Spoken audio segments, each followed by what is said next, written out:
Bonjour à tous et bienvenue dans cette nouvelle vidéo où nous allons apprendre ensemble à monter le slip Joseph. Pour commencer, j'attrape mes 4 devants que j'épingle 2 par 2, endroit contre endroit par le milieu devant.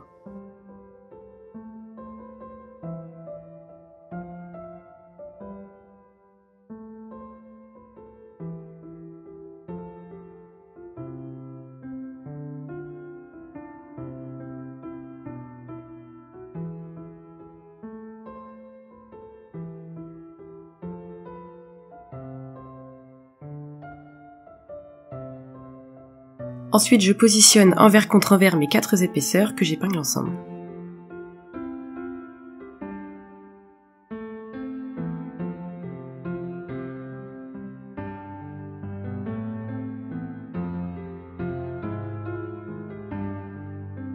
Sur la surjeteuse ou au point zigzag, je réalise ma couture. Si vous êtes au point zigzag, n'oubliez pas de bien respecter la valeur de couture de 5 mm.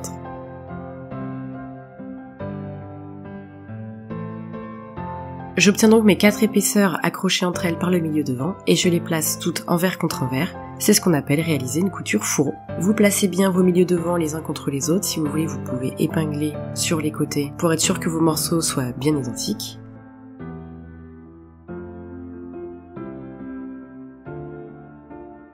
Et ensuite, je les laisse de côté et je prends mon dos sur lequel je positionne mes côtés endroit contre endroit. J'épingle bien. Comme je vous le répète depuis le départ, on commence par les extrémités, puis on place une épingle ou plusieurs au milieu.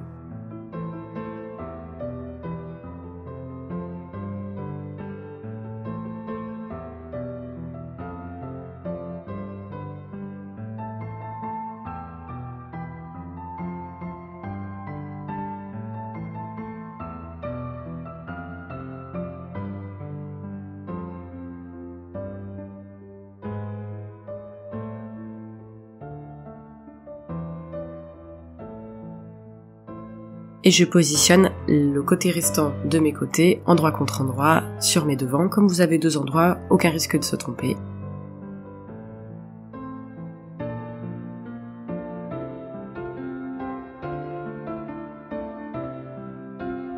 J'aime bien tout épingler d'abord sur ma table de préparation pour ensuite passer directement à la surjeteuse ou sur la machine classique au point zigzag. Ça vous permet de gagner du temps en fait sur les différentes étapes.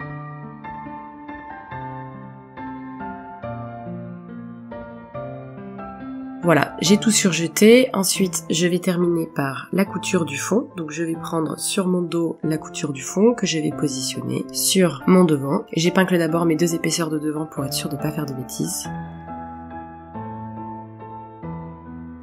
Et ensuite, je les plaque sur mon dos. La couture est un peu courbe, mais comme d'habitude, on commence par les extrémités. Et ensuite, on finit par le milieu. Vous allez voir, ça se fait tout seul.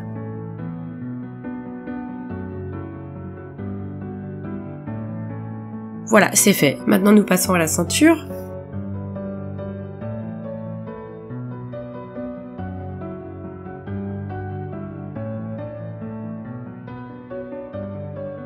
Je prends donc mon élastique de ceinture que je coupe à la taille indiquée sur votre livret en fonction de la taille que vous avez choisie. J'assemble au point zigzag à 5 mm ou au surjet les extrémités de mon élastique pour former un cercle. Je divise mon cercle en 4 parties égales, en servant forcément du milieu dos. Donc vous marquez le milieu dos avec votre couture, le milieu devant et les moitiés du milieu dos et du milieu devant. Donc vous avez 4 quarts. Je fais la même chose sur le slip en me servant bien du milieu devant, cette fois-ci comme repère, ensuite le milieu dos, puis mes extrémités.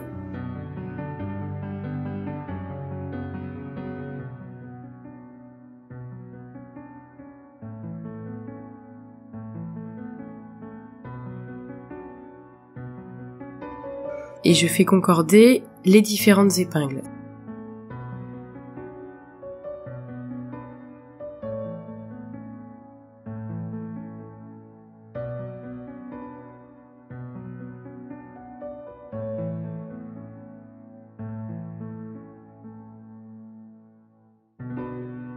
Si vous avez un peu d'embu entre chaque épingle, c'est normal, votre tissu est un peu plus grand que votre élastique, puisque l'idée c'est de pouvoir le froncer pour pouvoir avoir justement cette action de il s'étire lorsqu'on enfile le slip et il revient sur les hanches lorsque le slip se pose sur vous. Du moins peut-être pas sur vous, mais sur la personne à qui vous comptez l'offrir.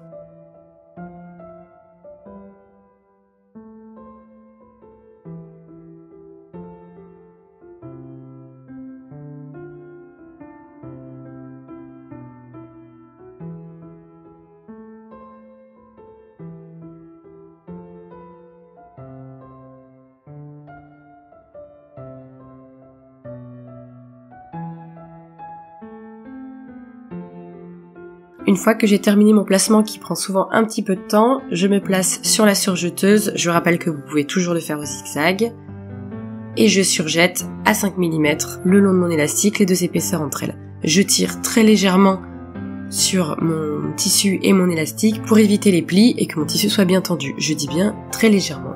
Sinon vous risquez de détendre à la fois l'élastique et le tissu et le résultat sera vraiment pas propre.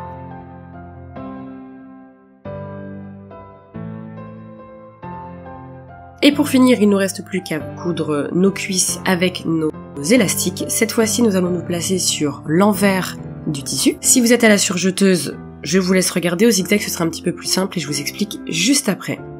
Nous allons commencer sur la couture d'entrejambe, donc celle du fond. Je commence à coudre seulement sur mon tissu. Ensuite, j'insère mon élastique sans tirer. Et une fois que mon élastique et mon tissu sont bien pris sous les aiguilles de ma surjeteuse, je vais tirer progressivement sur mon élastique en me fixant un repère. Donc je vous invite à regarder la vidéo sur les élastiques que j'ai faite où je vous explique bien en détail comment faire. J'attrape mon élastique entre deux doigts, je me fixe un repère de départ et un repère de fin sur ma surjeteuse et je tire tout doucement et progressivement surtout du repère A au repère B. Forcément, là, je vous l'ai mis en accéléré, vous n'avez pas l'impression que j'ai un repère, mais c'est devenu un repère visuel pour moi et j'ai un peu mémorisé aussi, grâce à ma mémoire musculaire, le repère que je veux, donc ça va beaucoup plus vite. Une fois que j'ai fait tout le tour, je chevauche bien mes élastiques sur à peu près 1 cm, je coupe mon élastique, je lève mon pied presseur, je pivote mon tissu dessous et je surjette à 90 degrés pour pouvoir sortir. Si vous réalisez vos élastiques au point zigzag, c'est un petit peu plus simple pour vous. Vous vous placez envers du tissu sur le dessus, au niveau de la couture d'entrejambe, vous placez votre élastique bien au bord du tissu et vous commencez d'abord par un point d'arrêt pour bien fixer votre élastique. Ensuite, vous tirez progressivement comme je l'ai montré précédemment et je vous réfère une nouvelle fois à la vidéo sur les élastiques, d'un point A à un point B que vous pouvez tout à fait noter sur votre machine à coudre avec un petit bout de scotch et un petit trait au crayon très léger et vous avancez progressivement jusqu'à la fin. Une fois que c'est terminé, vous chevauchez bien vos élastiques sur 1 cm, vous coupez votre élastique et vous faites un petit point d'arrêt pour bien terminer. Une fois que vos élastiques sont posés, pour celles qui sont au point zigzag sur la machine, vous pouvez y rester, et pour celles qui l'ont monté à la surjeteuse, je vous invite à vous retrouver devant votre machine à coudre, au point zigzag 2 points ou 3 points, c'est comme vous le souhaitez. On va reprendre l'élastique de taille que l'on avait laissé de côté pour pouvoir faire nos élastiques de cuisse, et sur l'envers, nous allons commencer un point zigzag au niveau de notre couture du milieu dos, là où vous aviez fait votre jonction de la ceinture. Et sur la valeur de couture que vous venez d'assembler précédemment, nous allons plaquer avec un point zigzag toute la longueur de la taille. Commencer par un petit point d'arrêt et à terminer par un point d'arrêt. Faites bien attention à bien séparer vos deux épaisseurs, le tissu d'un côté, l'élastique de l'autre, pour éviter d'avoir un pli une fois que vous allez retourner le modèle. Une fois votre élastique de taille posé, vous pouvez revenir sur vos élastiques de cuisse au niveau de la couture d'entrejambe, et vous plaquez une nouvelle fois votre valeur de couture sur l'envers du tissu, et vous zigzaguez bien au bord de votre valeur de couture. Normalement, votre élastique est caché à l'intérieur. Faites bien attention une nouvelle fois à ne pas faire de plis. Allez-y tout doucement, et commencez par un point d'arrêt, terminez par un point d'arrêt. Prenez bien votre temps, ne tirez surtout pas sur votre tissu. Je vous le rappelle, plus on tire sur son tissu quand on a un élastique, plus on déforme. Faut tirer très légèrement pour que votre tissu soit bien lisse, mais vraiment pas trop.